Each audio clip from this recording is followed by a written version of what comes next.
तुम्हाला चांगल्या जागा मिळाल्या, त्यावेळेला मतचोरी नव्हती, त्यावेळेला सगळं काही ठीक होतं. जेव्हा महाराष्ट्रामध्ये विधानसभेला देवाभाऊंच्या नेतृत्वामध्ये आम्हाला यश मिळालं, लोकांनी आम्हाला निवडून दिलं, त्यानंतर तुम्ही शंका घेतायत. आज सामनामधून देखील मध्य प्रदेशातून ईव्हीएम आले, त्याच्याबद्दल शंका घेतली जाते. ईव्हीएम मध्य प्रदेशमधून नाहीतर पाकिस्तानमधून आणायचे का? संजय राऊत यांना पाकिस्तानच्या ईव्हीएमवर विश्वास आहे का? मध्य प्रदेशातून ईव्हीएम स्थानिक स्वराज्य संस्थांच्या निवडणुकीला येत असतील त्याबद्दल आम्हाला शंका आहे, अशा पद्धतीचं संजय राऊत भाष्य करतात. अहो संजय राऊत, मग काय मतपेट्या ह्या पाकिस्तानमधून आणायच्या का? पाकिस्तानमधून मतपेट्या आणल्या आणि पाकिस्तानहून जर का ईव्हीएम आणले तर ते तुम्हाला चालतील का? मध्य प्रदेशातील ईव्हीएमला तुमचा विरोध आहे. तुम्हाला खरं तर जनतेनं तुमची जागा दाखवली आहे.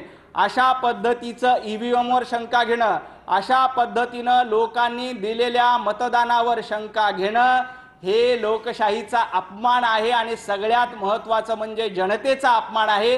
तुम्ही जनतेचा अपमान करणार असाल तर जनता तुम्हाला निश्चितपणे धडा शिकवेल.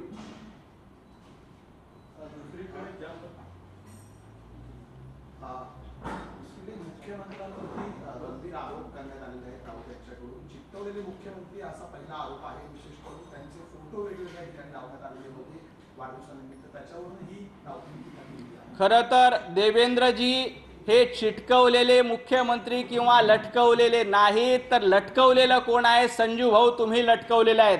जनतेने तुम्हाला 2024च्या विधानसभा निवडणुकीत लटकवून टाकलं. जनतेने तुम्हाला घरी बसवलं आणि देवेंद्रजींच्या अभ्यासावर तुम्हाला शंका आहे. देवेंद्रजींचा इतिहास कच्चा आहे असं संजय राऊत म्हणतात. अहो, देवाभाऊंचा इतिहास कच्चा नाही, देवाभाऊंचा इतिहास मजबूत आहे आणि देवाभाऊंचं भविष्य मजबूत आहे आणि महाराष्ट्र भविष्य उज्ज्वल आहे. इतिहास कच्चा तुमचा आहे आणि भविष्य अंधारात तुमचं आहे. संजय राऊत उभाटा गटाचं भविष्य अंधार आहे आणि स्वतः तुमचं भविष्य देखील अंधारात आहे, हे महाराष्ट्राला माहीत आहे. देवाभाऊंनी महाराष्ट्राच्या विकासाचा रोडमॅप सादर केला.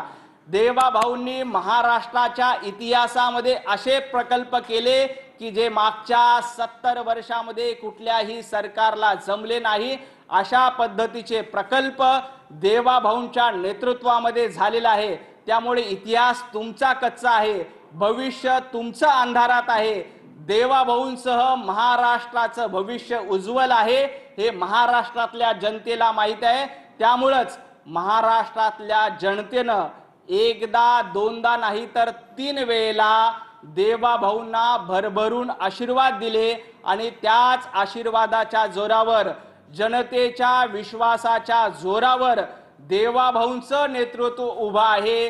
कुणाच्या तरी आशीर्वादाने, कुणाच्या तरी विश्वासाने देवाभाऊ आलेले नाहीत, हे जनतेच्या आशीर्वादाने, 14 कोटी लोकांनी दिलेल्या मताच्या आशीर्वादाने देवाभाऊंचं नेतृत्व उभं आहे. ठाकरे जो आहे तो ब्रँडच आहे आणि तुम्ही सगळ्या ज्या आहेत त्या बाटल्या आहात ब्रँडीच्या, असं त्यांनी आरोप जो आहे तो केला संजय राऊतांनी पाहिलं. खरं तर ब्रँड कोण आहे आणि कुणाचा बँड वाजला हे बेस्टच्या निवडणुकीत मुंबईकरांनी बघितलेलं आहे.